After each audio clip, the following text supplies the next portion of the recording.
Primeira carta de Paulo aos Tessalonicenses, capítulo 1.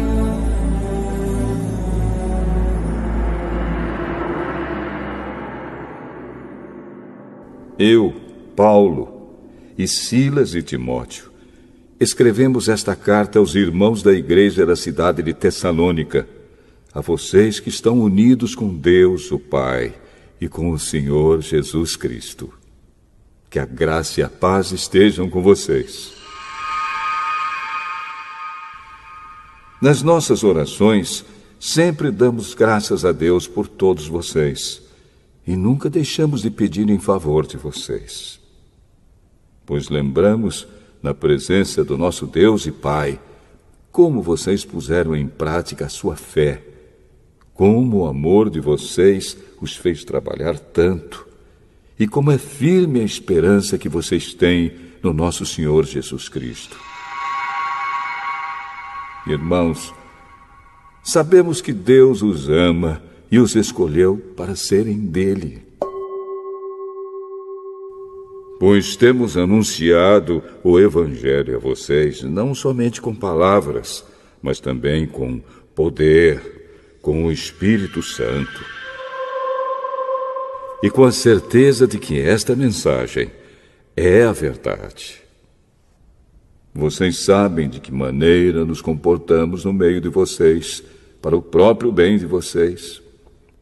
E vocês seguiram o nosso exemplo e o exemplo do Senhor Jesus. Embora tenham sofrido muito, vocês receberam a mensagem com aquela alegria que vem do Espírito Santo. Desse modo, vocês se tornaram um exemplo para todos os cristãos das províncias da Macedônia e da Acaia. Pois a mensagem a respeito do Senhor partiu de vocês e se espalhou pela Macedônia e pela Acaia. E as notícias sobre a fé que vocês têm em Deus chegaram a todos os lugares. Portanto, sobre isso não é preciso falarmos mais nada.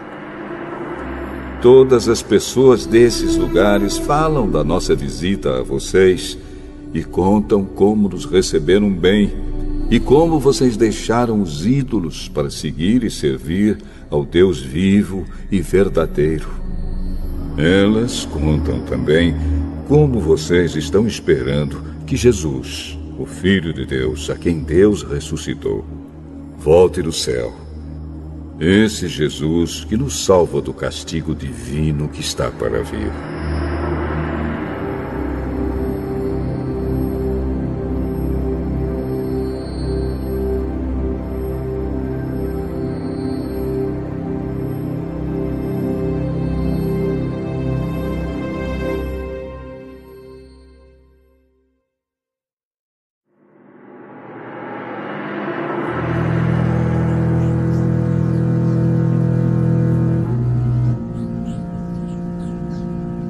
Primeira carta aos Tessalonicenses, capítulo 2.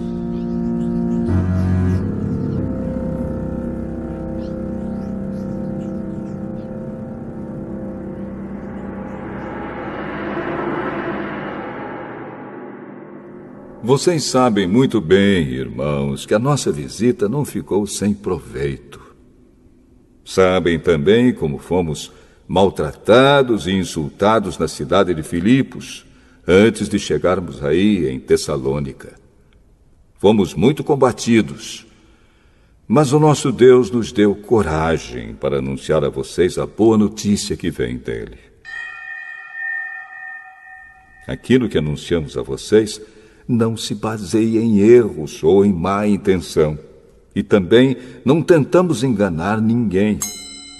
Pelo contrário, sempre falamos como Deus quer que falemos, porque Ele nos aprovou e nos deu a tarefa de anunciar o Evangelho. Não queremos agradar as pessoas, mas a Deus, que põe à prova as nossas intenções. Pois vocês sabem muito bem que não usamos palavras bonitas para enganar vocês, nem procuramos tapear vocês para conseguir dinheiro. Deus é testemunha disso. Nunca procuramos elogios de ninguém, nem de vocês, nem de outros. No entanto, tínhamos o direito de exigir de vocês alguma coisa, por sermos apóstolos de Cristo. Mas, quando estivemos com vocês, nós fomos como crianças, fomos como uma mãe ao cuidar dos seus filhos. Nós os amávamos tanto que gostaríamos de ter dado a vocês não somente a boa notícia que vem de Deus, mas até mesmo a nossa própria vida. Como nós os amávamos. Irmãos, vocês com certeza lembram de como trabalhamos e lutamos para ganhar o nosso sustento. Trabalhávamos de dia e de noite a fim de não sermos uma carga para vocês, enquanto anunciávamos a vocês a boa notícia que vem de Deus. Vocês são nossas testemunhas, e Deus também, de que o nosso comportamento entre vocês que creram foi limpo, correto e sem nenhuma falha. Vocês sabem que tratamos cada um como um pai trata os seus filhos. Nós os animamos e aconselhamos para que vocês vivessem de uma maneira que agrade a Deus, que os chama para terem parte no seu reino e na sua glória. E existe outra razão pela qual sempre damos graças a Deus. Quando levamos a vocês a mensagem de Deus, vocês a ouviram e aceitaram. Não a aceitaram como uma mensagem que vem de pessoas, mas como a mensagem que vem de Deus, o que de fato ela é. Pois Deus está agindo em vocês, os que creem.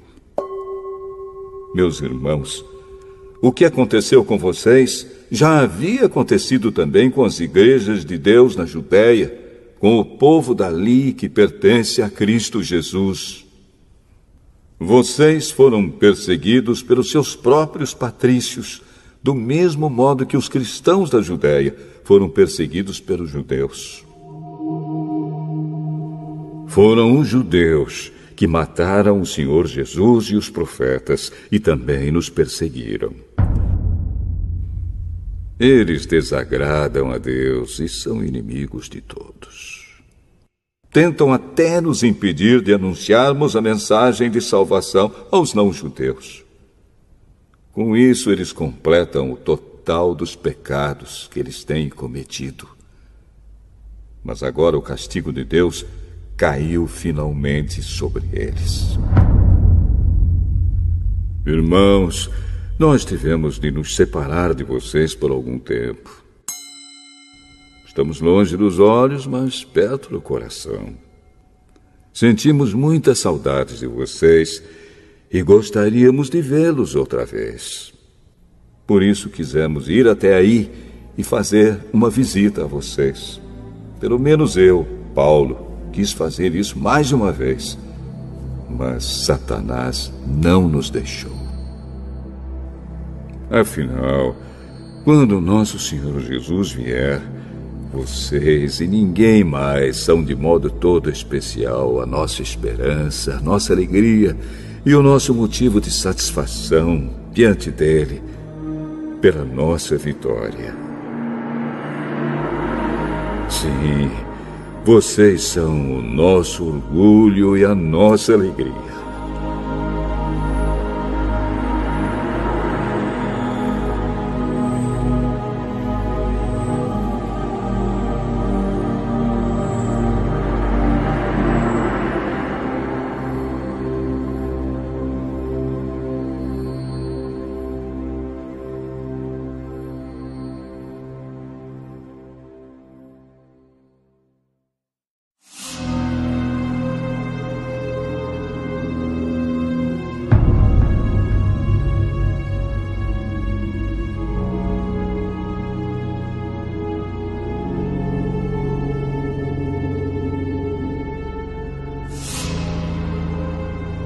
Primeira Carta aos Tessalonicenses, capítulo 3.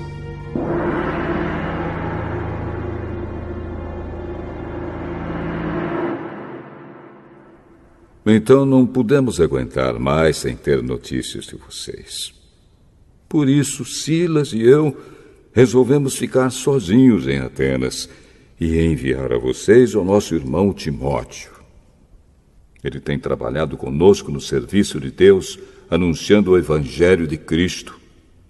Nós o enviamos para animar e ajudar vocês na fé, a fim de que ninguém fique desanimado por causa das perseguições. Vocês mesmos sabem muito bem que elas fazem parte daquilo que Deus quer para nós. Pois quando estávamos com vocês, nós os avisamos que íamos ser perseguidos. E como vocês sabem, isso aconteceu mesmo. Por isso não pude aguentar mais sem ter notícias de vocês e enviei Timóteo para saber como vai a fé que vocês têm. É que eu tinha medo de que o diabo os tivesse tentado de tal modo que todo o nosso trabalho tivesse ficado inútil. Agora Timóteo já voltou daí de Tessalônica e nos trouxe boas notícias a respeito da fé que vocês têm em Deus e do amor que vocês têm uns pelos outros. Ele nos contou que vocês sempre lembram de nós com carinho e que têm tanta vontade de nos ver como nós temos de ver vocês. Assim, irmãos, em todas as nossas dificuldades e sofrimentos, o que nos animou foi a fé que vocês têm. Agora nós nos sentimos com mais vida, porque sabemos que vocês continuam a viver firmes por estarem unidos com o Senhor. E assim podemos dar graças a Deus por vocês. Agradecemos a alegria que temos diante do nosso Deus por causa de vocês. Dia e noite pedimos a Ele de todo o coração que nos deixe ir vê-los pessoalmente para podermos completar o que ainda falta na fé que vocês têm. Que o próprio Deus, o nosso Pai e o nosso Senhor Jesus preparem o nosso caminho para podermos ir visitar vocês. Que o Senhor faça com que cresça cada vez mais o amor que vocês têm uns pelos outros e por todas as pessoas, e que esse amor se torne igual ao nosso amor por vocês. Desse modo, Deus dará força ao coração de vocês, e vocês serão completamente dedicados a Ele, e estarão sem culpa na presença do nosso Deus e Pai, quando nosso Senhor Jesus vier com todos os que são dele. Amém.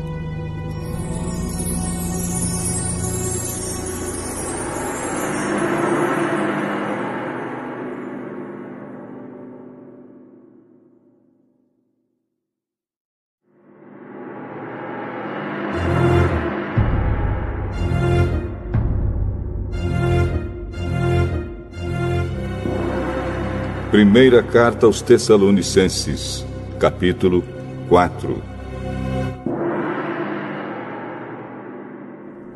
Finalmente, irmãos, vocês aprenderam de nós como devem viver para agradar a Deus. E é assim mesmo que vocês têm vivido. E agora pedimos e aconselhamos, em nome do Senhor Jesus, que façam ainda mais. Pois vocês conhecem os ensinamentos que demos pela autoridade do Senhor Jesus. O que Deus quer de vocês é isto: que sejam completamente dedicados a Ele e que fiquem livres da imoralidade. Que cada um saiba viver com a sua esposa de um modo que agrade a Deus, com todo respeito, e não com paixões sexuais baixas, como fazem os incrédulos que não conhecem a Deus. Nesse assunto, que ninguém prejudique o seu irmão, nem desrespeite os seus direitos. Pois, como nós já dissemos e avisamos a vocês, o Senhor castigará duramente os que fazem essas coisas. Deus não nos chamou para vivermos na imoralidade, mas para sermos completamente dedicados a Ele. Portanto, quem rejeita esse ensinamento não está rejeitando um ser humano, mas a Deus, que dá a vocês o seu Espírito Santo. Não há necessidade de lhes escrever a respeito do amor pelos irmãos na fé, pois o próprio Deus lhes ensinou que vocês devem amar uns aos outros. Pois é esse amor que vocês têm mostrado a todos os irmãos que vivem em toda a província da Macedônia. Portanto, meus irmãos, pedimos que façam ainda mais. Procurem viver em paz, tratem dos seus próprios assuntos e vivam do seu próprio trabalho, como já dissemos antes. Assim, aqueles que não são cristãos os respeitarão, e vocês não precisarão viver às custas de ninguém. Irmãos, queremos que vocês saibam a verdade a respeito dos que já morreram, para que não fiquem tristes como ficam aqueles que não têm esperança. Nós cremos que Jesus morreu e ressuscitou. E assim cremos também que depois que Jesus vier, Deus o levará de volta, e junto com ele, levará os que morreram crendo nele. De acordo com o ensinamento do Senhor, afirmamos a vocês o seguinte: nós, os que estivermos vivos no dia da vinda do Senhor, não iremos antes daqueles que já morreram. Porque haverá o grito de comando, e a voz do arcanjo, e o som da trombeta de Deus, e então o próprio Senhor descerá do céu. Aqueles que morreram crendo em Cristo ressuscitarão primeiro. Então nós, os que estivermos vivos, seremos levados nas nuvens, junto com eles, para nos encontrarmos com o Senhor no ar. E assim ficaremos para sempre com o Senhor. Portanto, animem uns aos outros com essas palavras.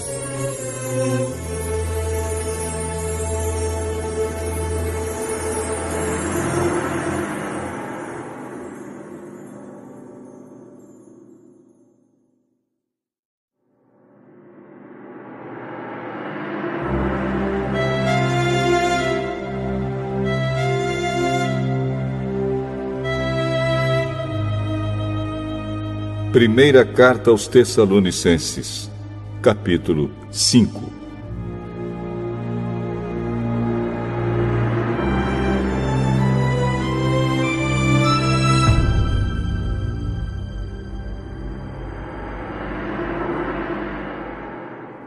Irmãos, vocês não precisam que eu lhes escreva a respeito de quando e como essas coisas vão acontecer. Pois vocês sabem muito bem que o dia do Senhor virá como um ladrão na calada da noite.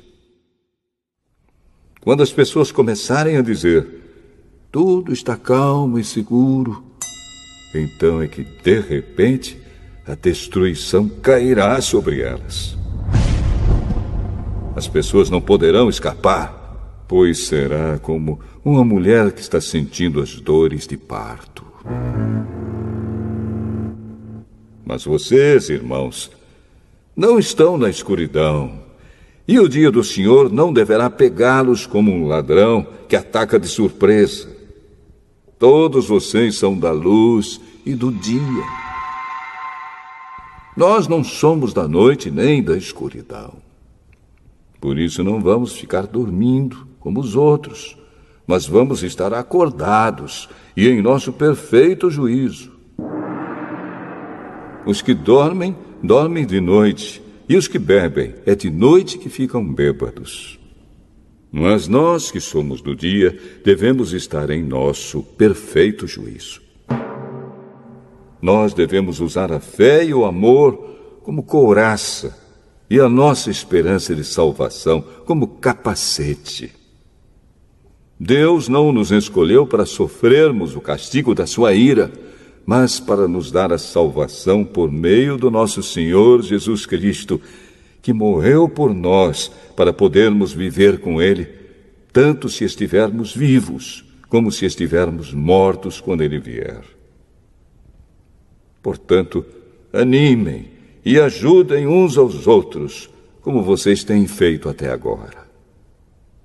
Irmãos, pedimos a vocês que respeitem aqueles que trabalham entre vocês, isto é, aqueles que foram escolhidos pelo Senhor para guiá-los e ensiná-los.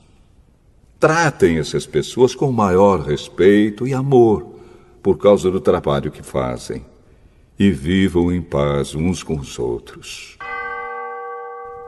Pedimos a vocês, irmãos, que aconselhem com firmeza os preguiçosos, deem coragem aos tímidos, ajudem os fracos na fé e tenham paciência com todos.